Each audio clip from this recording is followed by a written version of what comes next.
Hi guys, so I'm going to read Fantastic Four number 29. So it started on Yancy Street. The fabulous FF will never forget that day. It started on Yancy Street. Written with a dash of greatness by Stan Lee, drawn with a hint of glory by Jack Kirby, inked with a touch of drama by Chick Stone, lettered with a bottle of India ink by S. Rosen. "Look out, Ben! You're stepping on a wad of chewing gum." "Now he tells me. Drat those Yancy Streeters. Blame no good litterbugs." "I wish you hadn't insisted on our coming here, Ben. Even if there has been an increase in crime here lately, I still think it's just a routine police matter." "Heads up! This is ridiculous! The world's most famous fighting foursome being pelted by a head of lettuce." Once again, we begin one of the most exciting experiences of all, the start of a new FF epic. "You miserable mugwumps! Come on out and fight like the men you wish you were! I dare ya! Stop hiding, you yellow-bellied Yancy Street yahoos! Thing, you got a big mouth! Glump! Nobody can do that to my pal Benjamin except me. Yoo-hoo, Torchy! Here we are, hothead! Just wait until... Yow! Here, it's about time you had a bath, kiddo." "Sue is right, Johnny. We can't fight this sort of thing. It's like trying to swat a fly with an atom bomb. This is some time for a lecture." "I'll turn invisible and try to find... sneezing powder." "The invisible girl must be here someplace. So let's spray this area. Like this. Achoo! Gesundheit. Let's go. The natives are too restless today." "Nuts! I stubbed my little toe on the curb. This is a day that'll live in infamy." "Boy, if Spider-Man ever learns about this, I'll never hear the end of it." Sheepishly reaching their Fantastic Car, the frustrated foursome find... "Oh no, this is the living end." "What is it, Ben?" "We got a ticket for overtime parking." "Let's get going, before we get arrested for jaywalking." "It's lucky the battery isn't dead. Imagine if we had to call a tow truck." But in their haste, the colorful quartet fails to notice a small electronically controlled flying object. An object which follows at a safe distance, never losing sight of the fabulous Fantastic Car and its shivering, glare-proof view screen. Finally, as the FF come to a smooth landing atop the 35-story Baxter building, any time we begin to get too swell-headed, let's just think of Yancy Street. That'll cure us. Around and around the skyscraper headquarters flies a small mysterious spy device, as though waiting to observe which room the FF will enter. I wonder if one of our old enemies could be behind the Yancy Street gang, goading them on. Say, that's a thought. Maybe there's more to it than just a neighborhood gang who hate us. Yeah, I don't know who's talking. So anyway, when we get inside, I'll study some old photos of our former foes. Maybe one will ring a bell. I think we should just forget the whole silly incident." "Forget the Yancy Street gang? That's like forgetting pure Pearl Harbor." "Maybe the Avengers put 'em up to it, for kicks." "If only they were nice, ordinary, everyday supervillains. We could use all our power and clobber 'em. But you can't just tear a neighborhood apart just to find some nut who tosses a mud pie at you." "Let's look at the brighter side. They're better than fighting the Hulk." I thought I saw something fly past the window. Must have been my imagination. Boy, the way you're studying those pics, Reed, you've probably got James Mansfield in there too." "No such luck, Johnny. There's not a beauty in the bunch." "And any leads yet, Reed?" Not really, Sue. It could be just about anybody who's behind the Yancy Street gang. The Mole Man, method of operation, the Super Skrull, planet of origin unknown, the Miracle Man, the Red Ghost and his apes, Soviet scientist, the Thinker, it says back there, there's Doctor Doom and Puppet Master, Submariner, the Impossible Man, I think that's what that is, Possible Man. But wait a minute, what about him, Ben? Do you think the Puppet Master might have them under his control?" "I don't even want to look at him. Every time I remind myself that a creep like him is Alicia's stepfather, it burns me up. In fact, I've been meaning to tell you something for weeks. I'm fixing to bust up with Alicia. It ain't fair for a slob like me to waste that doll's time. You're nuts, Benjamin. She's in love with you, even if you're too dumb to see it. Don't give me that, kid. She's in love with what she thinks I am. What happens if she ever gets her eyesight back? I ain't exactly Prince Charming. Quiet, Ben. She just came in. Ben, are you here? I have to talk to you. Sure, baby. What is it? What's wrong? I decided we mustn't see each other anymore, Ben, dear. I came to say goodbye. Ha, I knew it. I was right all the time. You finally realized I ain't good enough for you. And it's true, honey. I don't blame you. I can't believe it. Those two mean the whole world to each other. No, Ben. No, my darling. It is I who am not good enough for you. You're so wonderful. Any girl would be proud to have your love. I can't let you waste your life with me, just out of pity. You think I see you out of pity? Don't you ever say that again, here? You're the greatest thing that ever happened to me. Now I realize that it's you and me, baby. And that's the way it'll always be. Oh, Ben. Woo. I don't know how the big lug does it, but he's got a better line than Rock Hudson. I wish a certain scientific genius would learn a little of Bashful Benjamin's technique in the sweet talk department. I think it's time we turn to other matters now. Poor Reed. He always gets embarrassed when that Moon June bid is thrown at him. Well, maybe I can get him off the hook. Hey, look at the batch of fan mail that's waiting for us. Let's start opening it. So meantime, outside the window, the small spy device still hovers, unnoticed.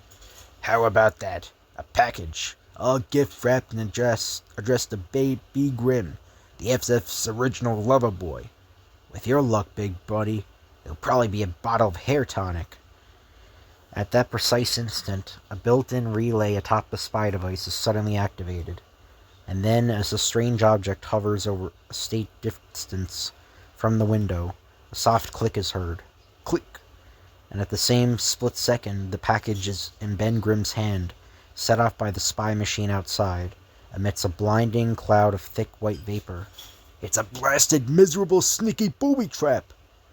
Then, as though its mission is finally completed, the tiny electronic object speeds away from the Baxter building, on a previously determined course.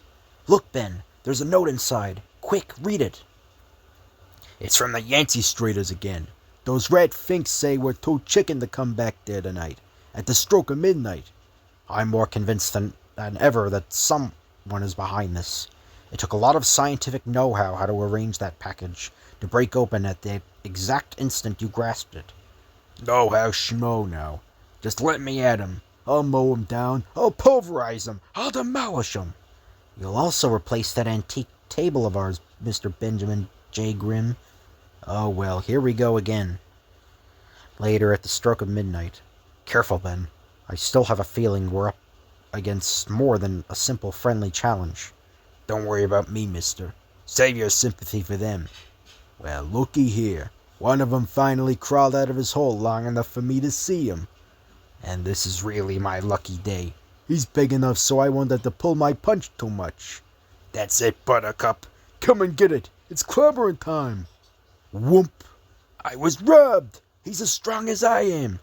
Stay back, Ben. That's no Yancy Streeter. It's a full-grown gorilla. I'll try and hold him till we can figure out where he came from. For the love of Pete, if that's a Yancy Streeter, no wonder they never showed themselves before. Boys, look out! Here's another one! An orangutan! Wait, what's he doing? There's some sort of sparks coming out of his hand, like a powerful magnetic ray being hurled at a target. Then a second later, the startled girl realizes what the orangutan's target is. That old car from the junkyard across the street. He's ripping it apart magnetically, hurling the pieces towards us. Suddenly, a flying mad bundle of flaming fury streaks across the scene, melting the metal sections before they can do any harm. Flame on! Before the Human Torch can make another move, a third anthropoid leaps to the attack. A fiercely gibbering baboon snaps an asbestos hood over the teenager's head. I have enough air to breathe due to the small vents in this thing, but not enough to keep my flame on. Then, with the torch out of action, the amazing baboon whirls about to face the ponderous figure who is charging towards it. This whole crummy neighborhood ought to be condemned. It's crawling with monkeys. Hey, watch out with that pop gun. My Blue Cross ain't all paid up yet. I'll rip up a hunk of sidewalk and use it as a shield for a while. Rat-a-tat-tat-tat. Ha! Your gun's empty. Okay, Bright Eyes. Let's see if we can send you back to your organ grinder now. Jumping jellyfish. Now what's he doing? He's turning himself into a pile of bricks. Which one is the real baboon? I feel like I'm acting in a ding-blasted TV quiz show. I should have guessed who our real enemy is. It's all so clear now. Ugh, don't know how much longer I can keep this rampaging gorilla out of action. He's hooking part of my elastic body up on the edge of that passing truck. Not only is his strength greater than normal, but his intelligence is too. Can't hang on much longer. Strain is too great. Can't. All right, fella. You win the first round, but it's only the beginning. Reed, are you hurt? No, stay back, honey. We're not out of the woods yet. He's attacking you again. Perhaps I can hold him off my invisible force field. He's not the main enemy, Sue. Don't you recognize these three creatures? Don't you remember their master? In case she doesn't, Richards, allow me to reintroduce myself. The Red Ghost at your service. When you defeated me on the moon months ago, I swore I'd return and get my revenge. And now the time has come. FF number 13, The Red Ghost and His Super Apes, Editor. You prevented me from claiming the moon for my communist masters, and you must pay for that. Now surrender, or I'll fire into this sack, finishing off the torch. No, you mustn't, don't. Put your weapon away. We surrender. Easy, Sue gal. We ain't gonna let anyone hurt the kid. Now open that sack and let the torch out. And if he's hurt, all bets are off. Then it wasn't the Yancy Street gang, Reed. It was the Red Ghost. He planted this whole thing to trap us. I'm afraid so, hon. And now we've got to see this through the end.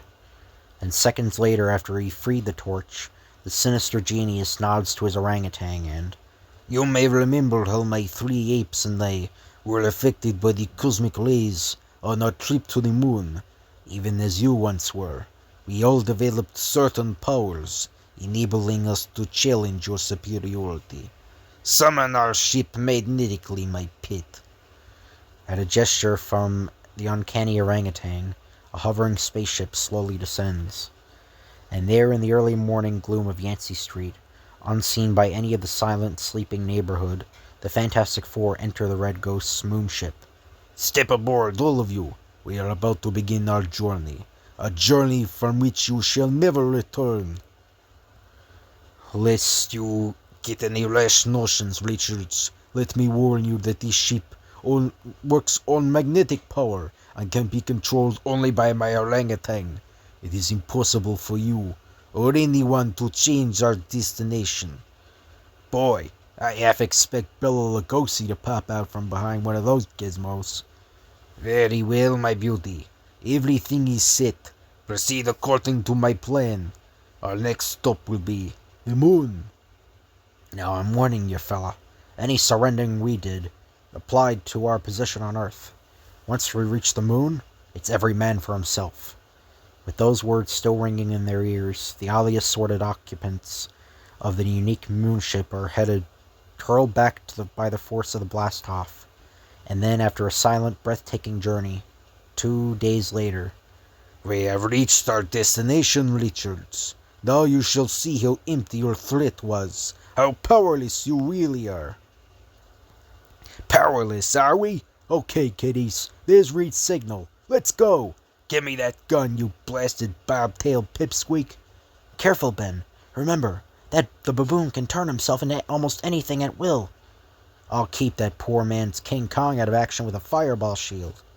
I expected you to try this, you fools. Have you forgotten all our powers so soon?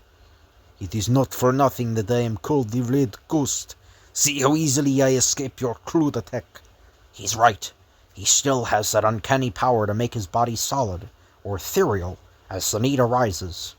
Stop struggling, small fry. You got as much of a chance at breaking my grip as you got at winning the Miss America contest. Look out, Ben. I warned you. He can transform himself. Hey, what's going on here? Yo! He turned himself into a blasted ball of iron spikes. Stand back, big buddy. Now that Fuzzy Wuzzy is under wraps, I'll handle your little playmate for you, as usual. What do you mean, as usual? If I had a nickel for every time I said your worthless hide. Stow it, Ben. This is no time for petty bickering. We still got a little problem here, remember? Yeah, I remember. Hey, he's a monkey again. Now all nuts. Where'd that trap door come from? The same place that one came from, Ben. They both got away. Suddenly, a shrill voice fills the room. The voice of the Red Ghost. You fools! Did you think I wasn't prepared for your blundering attack? And now farewell. This is the end of the accursed Fantastic Four. With those words, the cackling scientist presses a button, and the chamber in which the FF are locked begins to spin and tilt crazily. Reed, the whole ship must be falling apart. It's not the ship, Johnny. It's just this area. Hang on. Hang on? To what? And then the hovering spacecraft ejects the entire room, dropping it down upon the airless surface of the desolate moon. We're falling! At last, I've had my revenge. Within seconds they'll have perished from a lack of air. But before the small chamber shattered, the quick-thinking Mr. Fantastic had told Sue Storm to wrap her invisible force field around the quartet, keeping the remaining bit of oxygen inside. Sue, honey, are you all right? I think so. Just a little shaken up. Boy, how we ever get out of this? Samantha, no one cares how old Jip Benjamin is? Gosh, Sue, if not for your invisible force field, we'll have suffocated by now. But the air will only last another few minutes, and then... Don't give up hope, dear. Yeesh. Think of all the frantic FF fan clubs that are going to be going out of business. We still got one slim chance. Remember that mysterious blue area of the moon, built by some long-since vanished race? It had its own artificial air-filled atmosphere. Hey, that's right. It's where we had our last fight with the Red Ghost. But how in Sam Hill are we going to reach it from here? We don't even know where it is. Sue, release the tension of your force field as much as possible. I'm going to see if I can locate the blue area. If I can just stretch high enough, I'm sure it's somewhere in this area. Wait, I see it. It's on the other side of this peak in front of us. Then it's still hopeless. We could never climb that far before our oxygen gives out. Who said anything about climbing? You don't think these gorgeous muscles of mine are just for show, do you? I'll dig our way there. Oh, Ben, if only you could. If anyone can, he's our boy, sis. Gangway for the old Cannonball Express. Working like a man possessed, the fantastically powerful thing uses his arms like human power shovels as the fatal moments tick by. Whatever you do, sis, don't relax your life-saving force shield. I'm trying to hold it fast, Johnny. I have to. Hope I ain't going too fast for you, Reedy boy. Don't worry, big fella. I'm keeping right up with you. But as the long minutes keep crawling by, the oxygen's getting used up inside the force field. Hard to breathe. Hang on, Sue, dear. Don't give up. But it seems so hopeless, Reed. Do we really still have a chance? Of course there's a chance, kid. Bashful Benjamin's still here, ain't he? But finally, I can't catch my breath. Oh, Reed, my darling. Sue. No, it can't end this way. It mustn't. It's too senseless. Hold on, dearest. Hold on. My arms, like wet lead weights. But gotta keep trying. Just one more punch. Just one. Air! There's air back here. We did it. It's not the blue area. It's a tunnel of some sort. So who's complaining? Okay, so that's like Human Torture, Mr. Fantastic talking. So who's complaining? We're breathing, ain't we? Where do you think it leads to, Reed? There's only one way to find out, honey. Let's start walking. Finally, after hours in the strange, winding, seemingly endless tunnel. Holy Toledo, look at that! At last I know where we are. This is all too alien, too unfathomable to have originated anywhere in our solar system. It was built by someone from another galaxy. We have entered the home of the Watcher. The Watcher? First introduced in FF number 13, And he does have stories and tales of suspense. I don't know. I don't know if I ever, because I think I looked for those scans before and I couldn't really find them for those Watcher stories. But yeah, so I don't unless you guys want me to read those Watcher stories one day.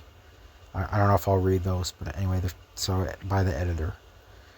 And then before their very eyes, a three-dimensional, larger-than-life image. Well, yeah, obviously I've read FF number 13. I just haven't read the Tales of Suspense Watcher story. I haven't read that yet.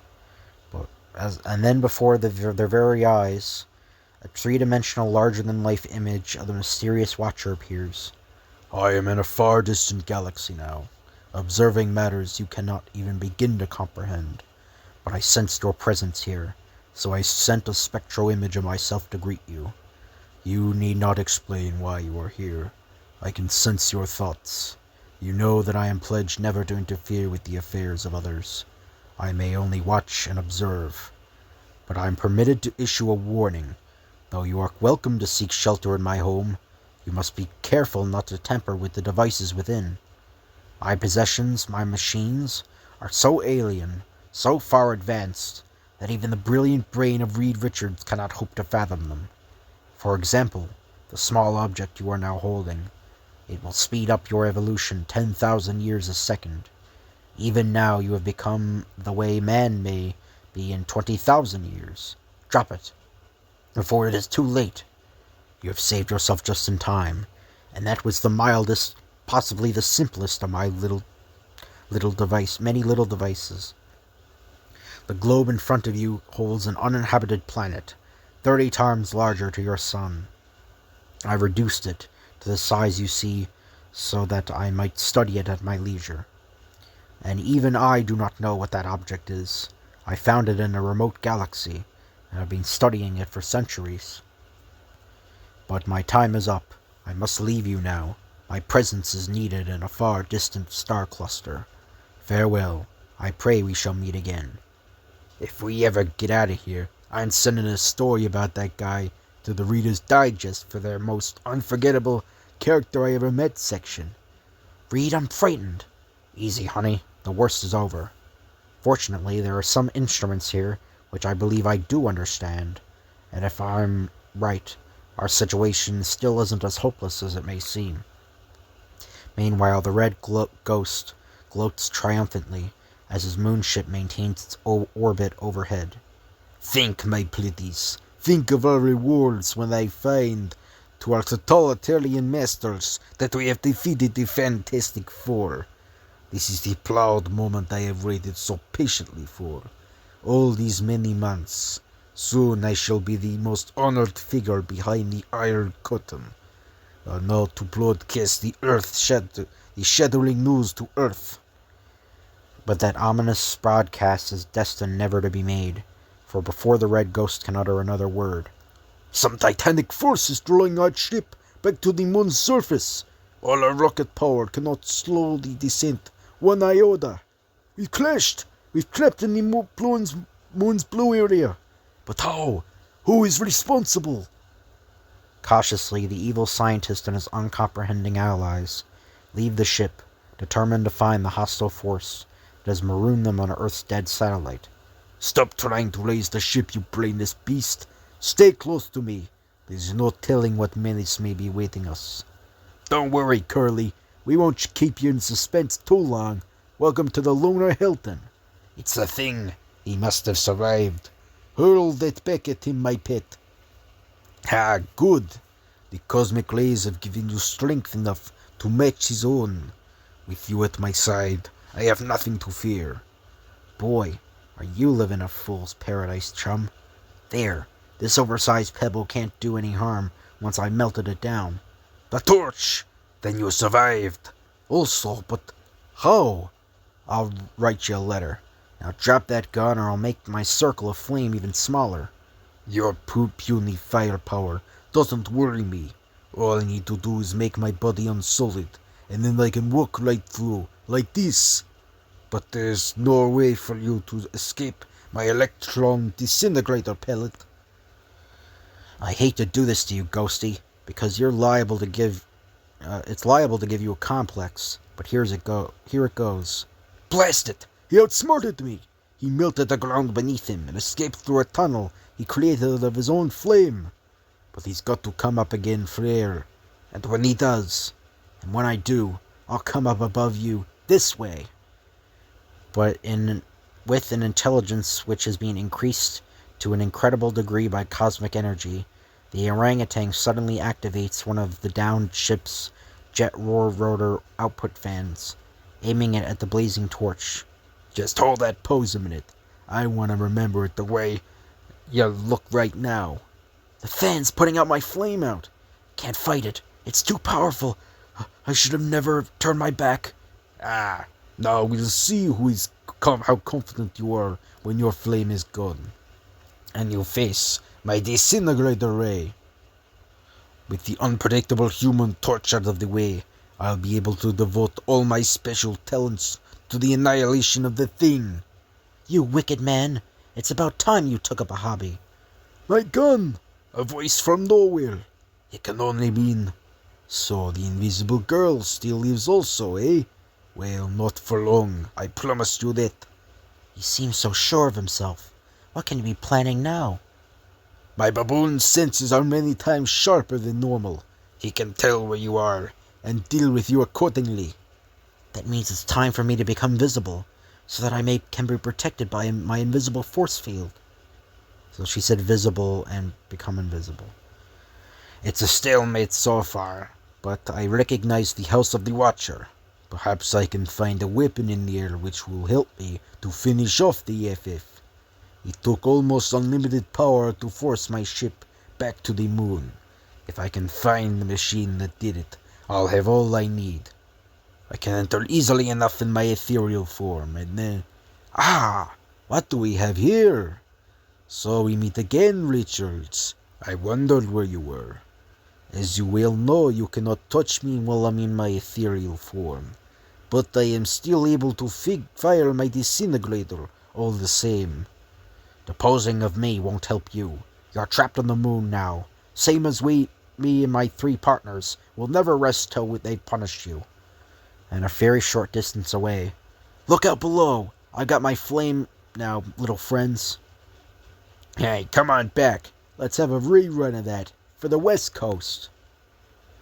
That those apes won't be bothering us for a while. Never mind about them. Reed and the Red Ghost are in here alone. Better hurry. They're probably tossing 6-syllable words all over the place. Say, that Watcher really knows how to build a house. The wall automatically fades away when you get too close to it. There they are, just ahead of us. Tell me how you brought my ship back down, and I'll let you live. Tell me. Don't hold your breath waiting, fella. I'm just in time. I'll throw a force field over him. Good. The invisible field affected him the way it does me. Nothing in it can remain unsolid. I seem to have become my normal self again, but no matter. I worry about why I've changed after I see you vanish before my eyes. Farewell, Richards. Reed, duck! Will I push him off balance? Sue, honey, you didn't have to. His gun was empty, though we didn't know it. Look out! What's happening to me? What have you done? That sounded like Arnold that time. Anyway. Why do I feel so strange? Everything's spinning round. I seem to be in one spot, and yet I'm traveling faster than anyone has ever traveled before.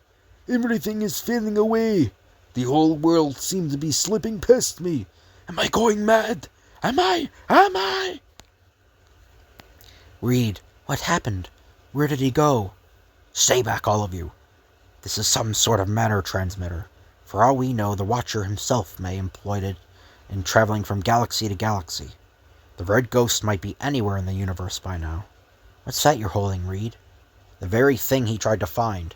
The power ray which brought his chip down. He never suspected it would be so small. It was in front of him all the time, and he never knew it. Hey, those blasted apes must have fixed his ship. They're getting away. Then that means we're stuck here forever. And me without a what's that, pinnacle deck? Pinnacle deck. We've been through too much to start despairing now. Look, something is appearing in the air above us. I have returned. Though I bear you no ill will, you are not permitted to remain any longer in the home of the Watcher. Therefore you must depart. I may not meddle in the affairs of other creatures, but I am allowed to act in order to ensure my own privacy. Therefore I shall send you back from whence you came. Look into my eyes, earthlings. Look deep. Look long. Return to the planet of your birth. Return to the land you love. Return and remember. Earth has good reason to be proud of the Fantastic Four. We're back, just where we started, on Yancy Street. Right in the middle of traffic. Look out! Where's the fire, mech? Now that's an original line. Honk, honk, honk. Or be like, beep, beep, beep, beep. Oh boy, it's good to be back. Smack. Or smack. He said kisses the lamppost. Well, if nothing else, we did learn that there are some places even worse than Yancy Street. Whether this ish is a hit or a flop remains to be seen, but one thing is certain. It ought to sell like crazy on Yancy Street. More stars, slapstick, and surprises next ish. We'll be expecting you, enough said. Stan and Jack. So I think the next Fantastic Four is either... I'm going to read either the Diablo one or the annual number 2, which has Doctor Doom in it.